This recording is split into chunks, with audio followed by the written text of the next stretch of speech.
Buenas tardes, queridos niños. Es un gusto que nos volvamos a encontrar esta tarde para continuar nuestro estudio de la Biblia, ¿verdad? Que son las creencias fundamentales de nuestra iglesia. Hoy nos toca la creencia número 12, que va a hablar de la iglesia. Y acordémonos el versículo que Jesús crecía en gracia y sabiduría. Así es que esta tarde vamos a crecer todos en sabiduría. Y antes de comenzar nuestro estudio, haremos una oración. Padre nuestro que estás en los cielos, muchas gracias por la vida que nos ha permitido hasta este día, por este tiempo que los niños y sus padres también, Señor, vienen para que podamos aprender juntos. Que esta tarde, la creencia número 12, nos ayude a ver la iglesia con ojos de mayor amor y que podamos todos sentirnos felices al ser miembros de la iglesia de Jesús. En Cristo Jesús, amén. Iniciaremos hablando, ¿verdad?, ¿qué es la iglesia? Las raíces de la iglesia cristiana en el Antiguo Testamento describen a la iglesia como una congregación organizada del pueblo de Dios. Desde los primeros tiempos, las familias temerosas de Dios, conectadas con el linaje de Adán, de Set, de Noé, de Sem y Abraham, dice que eran los guardianes de su verdad. Y esos hogares en los cuales el padre funcionaba como el sacerdote puede ser considerado como la iglesia en miniatura. Qué bonita, ¿verdad? Estas las raíces de nuestra iglesia. ¿Qué podríamos decir nosotros como un concepto de iglesia? Podríamos decir que es una comunidad, una familia, una confraternidad formada por hombres y mujeres que aceptaron a Cristo Jesús. Podemos ver también en el Antiguo Testamento que también iglesia tenía la connotación de asamblea, de congregación. En el Nuevo Testamento ya se podría decir que tenía un concepto como creyentes reunidos para adorar en un lugar determinado. Qué bonito estos conceptos, ¿verdad? Que los verdaderos creyentes son parte de la familia de Dios en los cielos y en la tierra. Porque así dice la palabra, niños, que Dios tomará nombre, ¿verdad?, de todas las familias que le adoramos, ¿verdad? La iglesia es universal y es una iglesia invisible como visible, ¿verdad?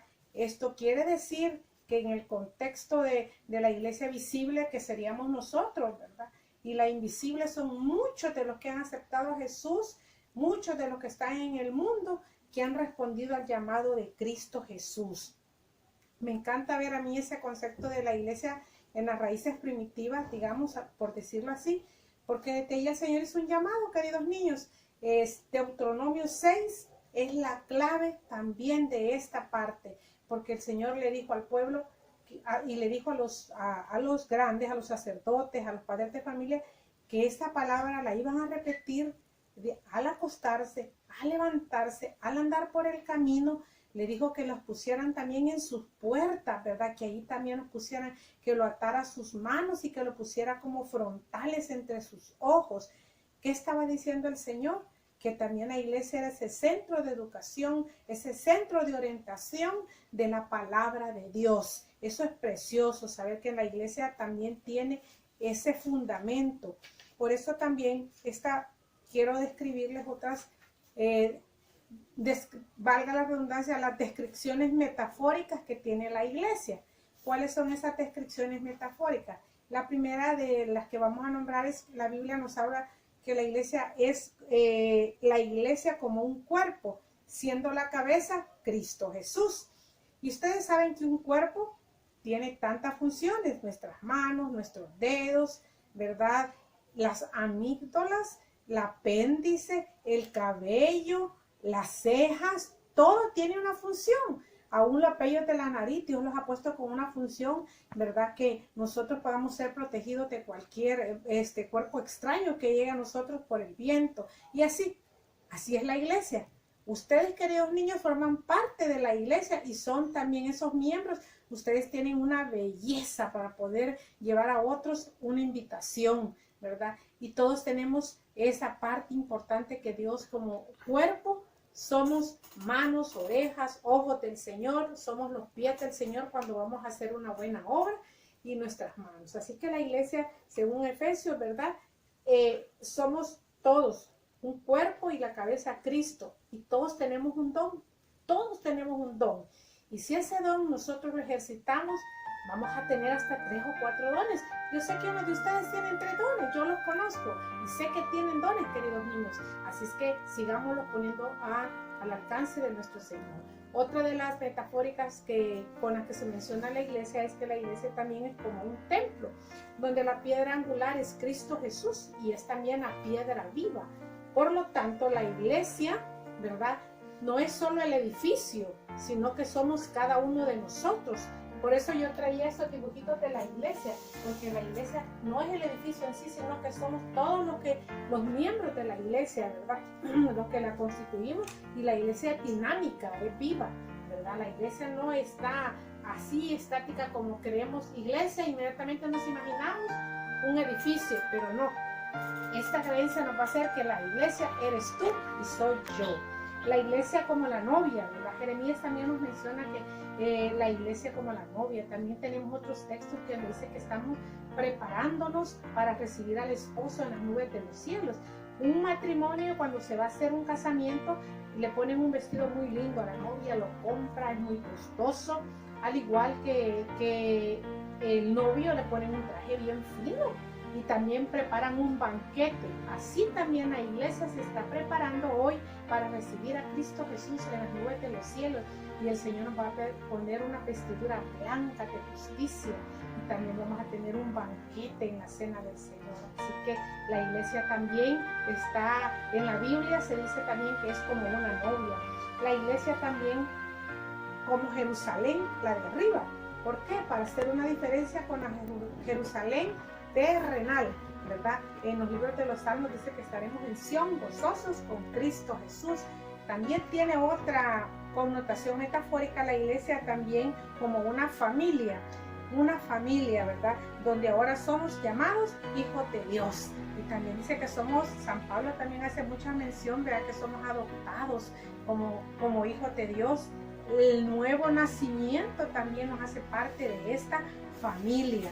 La iglesia también como baluarte y columna de la verdad, así también se conoce en la Biblia, cuando oigan eso, como baluarte y columna de la verdad. Columna, ¿verdad? Es la que a nosotros nos mantiene erguidos. Columna, los que tienen los edificios para que no se caigan. Entonces, ¿cómo debemos de ser nosotros? Firmes como baluarte de esta verdad, porque hay enemigos de la iglesia, sí hay enemigos, pero nosotros somos los que estamos llamados a defender también en la parte de mantener viva la palabra como escrito está. También se conoce la iglesia, ¿verdad?, como un ejército también, y por eso Efesios dice que nos vistamos de la armadura del Señor, con yelmo, ¿verdad?, con el escudo de la fe, con el evangelio, con las sandalias. Así es que tenemos que tener en cuenta todas esas formas que nos menciona a nosotros la Biblia. Ahora, ¿qué funciones tiene la iglesia de Dios? Tiene varias funciones, queridos niños, y dice que nosotros rendimos adoración solo a Dios. También dice que confesamos que el Señor es nuestro creador, que es nuestro hacedor, nuestro sustentador y nuestro salvador. También la iglesia en sus funciones está que nos nutrimos de la palabra de Dios, nos edificamos unos también a otros, nos estimulamos a hacer buenas obras. Aún a ustedes, ¿verdad? Que nosotros nos estimulamos a hacer buenas obras. Hemos hecho, cuando hemos estado en la iglesia, físicamente tarjetitas que hemos llevado a hermanos o amigos y poniéndoles un mensaje. Eso es estimular a hacer buenas obras. La iglesia también celebra la cena del Señor. Clase de primario, ¿sabe qué hemos hecho nosotros para irnos entrenando, ¿verdad? Cuando nos bauticemos. La cena del Señor la hemos hecho allí en nuestra clasecita, ¿verdad? Y eso es lo que hace la iglesia, porque esto nos recuerda a nosotros hasta que Cristo venga y la liberación de un pueblo físicamente allá en Egipto y a nosotros la liberación de la esclavitud del pecado. Así que también existe para servir al mundo, para predicar hasta lo último de la tierra y cumplir el mandato de Mateo 28, que hay que hacer discípulos bautizándolos en el nombre del Padre, del Hijo y del Espíritu Santo. Todas estas son funciones de nuestra iglesia, ¿verdad? pero dice también que tenemos a nosotros, la formación de la iglesia también tiene principios bíblicos eclesiásticos. Toda organización tiene funciones y tiene manuales, tiene direcciones, ¿verdad? Hoy, ustedes que saben que las empresas hablan de visión y misión, ¿verdad? Nosotros también como iglesia tenemos todo eso. Tenemos un manual de iglesia, que ese manual, cuando la iglesia atraviesa alguna dificultad o tiene que tomar una decisión que no esté muy claro, tenemos un manual que nos dice qué hacer, quiénes participan y que estratégicamente es una dirección. Pero también la iglesia, como principio bíblico del gobierno eclesiástico, sabemos que Cristo es la cabeza de la iglesia. Esto es importante que sepamos. Y que Cristo es la fuente de toda autoridad. No hay otra autoridad en la iglesia adventista del séptimo día que la de Cristo Jesús. ¿Y cómo es la autoridad? Un escrito está, ¿verdad? El principio son los que no cambian, y esos principios son los que Jesús nos ha dado, y ese es el principio eclesiástico de la iglesia. También que la escritura posee la autoridad de Cristo. Nosotros creemos que la escritura fue dictada por el Señor, escrita por hombres, pero inspirada por el Señor. Esa también es parte de nuestro punto del gobierno en la iglesia mundial, queridos niños. También sabemos que la autoridad es de Cristo y los cargos de la iglesia y oficialmente también tenemos nosotros cargos como pastores, dirigentes que tienen diferentes actividades, y en nuestra iglesia, ¿verdad? Sabemos nosotros que hay ancianos, que funge alguien como el primer anciano, que sería como ese pastor de la iglesia que le ayuda al pastor que está designado, ¿verdad? Nuestros ancianos merecen respeto y también debemos de acatar lo que ellos nos dicen, ¿verdad? Así lo señala la Biblia. Y los ancianos deben de tener un perfil de lo mejor, porque cada anciano que venga en la iglesia es escogido por su testimonio, ¿verdad? Humanamente, todos tenemos situaciones, pero sabemos que estos ancianos los escogen. Tenemos también que hay diáconos y diaconisas, que son también servidores. Diaconisas se usó también en San Pablo en la carta a los romanos, ¿verdad? Está usando eso. Los diáconos son servidores igual que las diaconisas, ¿verdad? Y también merecen respeto y tienen también autoridad dentro de la iglesia. Y la iglesia pues tiene una disciplina, como nosotros sabemos, ¿verdad? Que hay normas y, como les repito, tenemos un manual de iglesia. Y hay normas locales también. Por ejemplo, nuestra iglesia tiene 3 pisos. Así es que nosotros tenemos normas para bajar, cómo subir las gradas, porque son parte también de nuestra disciplina y comportamiento dentro de la iglesia. Parte de nuestra adoración también tiene esa disciplina, ¿verdad? Porque a la hora de cantar, todos tenemos que cantar. A la hora de orar, todos tenemos que orar. A la hora de leer, todos tenemos que leer, porque ahí denotamos la adoración. Pero cuando nosotros estamos haciendo cosas que no son, no van también en la disciplina que la iglesia tiene para que estemos haciendo una adoración ordenada ante el Señor. Así que son los puntos básicos cuando hablamos de iglesia. Efesios nos dice que el Señor también así quiere que nosotros seamos, dice, una iglesia sujeta a Él. Que cuando le habla a los esposos, dice que los esposos deben dar sujetos a sus esposas y viceversa. El Señor quiere que la iglesia esté sujeta a Él, ¿verdad? No dice que al pastor, dice que a Cristo Jesús.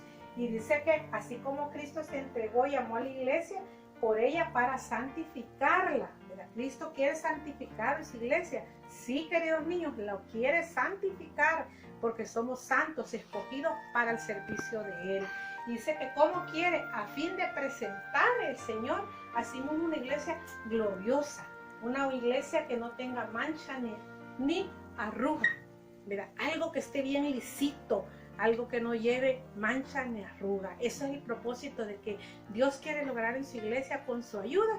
Ustedes y nosotros vamos a ser parte de esa iglesia que va a ser triunfante.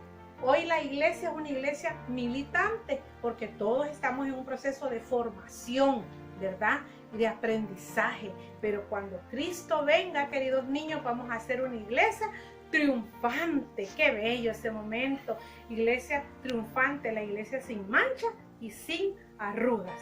Así es que, queridos niños, la iglesia también eres tú y soy yo. No es el edificio, somos cada uno de nosotros y la cabeza, Cristo Jesús. La piedra angular de la iglesia, Cristo Jesús. Así es que podamos nosotros recordar que somos nosotros la iglesia y que desde el momento que aceptamos a Jesús tenemos una gran familia y somos parte de la familia de Dios y pertenecemos y tenemos hermanos en todo el mundo.